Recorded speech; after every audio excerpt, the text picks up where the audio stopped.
SIR নিয়ে যে আতঙ্ক কয়েকদিন আগে পর্যন্ত এলাকায় ছড়িয়ে পড়েছিল তা এখন অনেকটাই কেটে গিয়েছে। বুধবার সকাল থেকে কুশমন্ডির করঞ্জি গ্রাম পঞ্চায়েতের বিস্তীর্ণ এলাকায় বুথ লেভেল অফিসাররা বাড়ি বাড়ি গিয়ে ফর্ম বিলি করছেন। সাধারণ মানুষও সাদরে সেই ফর্ম গ্রহণ করে তা পূরণের প্রক্রিয়া শুরু করেছেন। স্থানীয় সূত্রে জানা যায়, তৃণমূল কংগ্রেসের পক্ষ থেকেও বাসিন্দাদের সহযোগিতা করা হচ্ছে। প্রয়োজনীয় কাগজপত্রের জেরক্স থেকে শুরু করে 2002 ও 2024 সালের ভোটার তালিকার কপি পর্যন্ত পৌঁছে দেওয়া হয়েছে। এই বিষয়ে কুশমন্ডি পঞ্চায়েত সমিতির কৃষি কর্মাধ্যক্ষ তথা তৃণমূল নেতা রেজা জাহির আব্বাস বলেন, আমাদের কুশমন্ডি ব্লকের করঞ্জি অঞ্চলের দক্ষিণ করঞ্জি 1 এর সঙ্গে সঙ্গে সাহেবরা প্রত্যেকটা বাড়িতে যাচ্ছেন, ইনিমেশন ফর্ম দিচ্ছেন, সঙ্গে আমাদের বিএলএ টুরা সঙ্গে থাকছেন।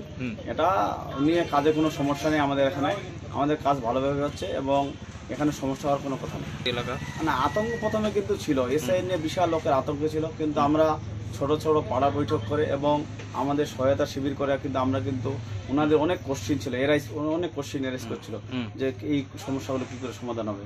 সেই সমস্যাগুলো কিন্তু আমরা বেশিরভাগ লোকের কিন্তু উত্তর দিয়ে দিয়েছি এবং আমরা ব্লক প্রশাসনের সঙ্গে যোগাযোগ রাখছি।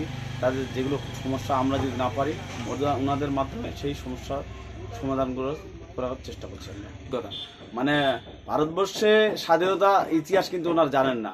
ভারতবর্ষের স্বাধীনতা ইতিহাসে কিন্তু হিন্দু, মুসলিম, খ্রিস্টান, জৈন, আদিবাসী সবারই কিন্তু সমান ভূমিকা, কম বেশি সমান ভূমিকা ছিল, কম বেশি। কিন্তু এটা বললে ভুল, কাগজে কোথাও বলবে। আমাদের বিশেষ করে আমাদের কুশমন্ডি ব্লকের করঞ্জি অঞ্চলে যারা মাইনরিটি আছে একটাও কিন্তু বাংলাদেশ থেকে আসেনি। যা বাংলাদেশ থেকে এখানে আসার কোনো প্রশ্নই নেই। এখানে আমরা সব ভারতীয় এখানে জন্মগ্রহণ করেছি এবং আমাদের পূর্বপুরুষরা অনেকে কিন্তু আমাদের স্বাধীনতা সংগ্রামী ছিলেন। সব মিলিয়ে রাজ্যের অন্যান্য জায়গায় যেখানে এসআইআর নিয়ে আতঙ্ক গুজব রয়েছে, সেখানে কুশমন্ডির করঞ্জি গ্রাম পঞ্চায়েতে কিন্তু দেখা যাচ্ছে সম্পূর্ণ ভিন্ন চিত্র।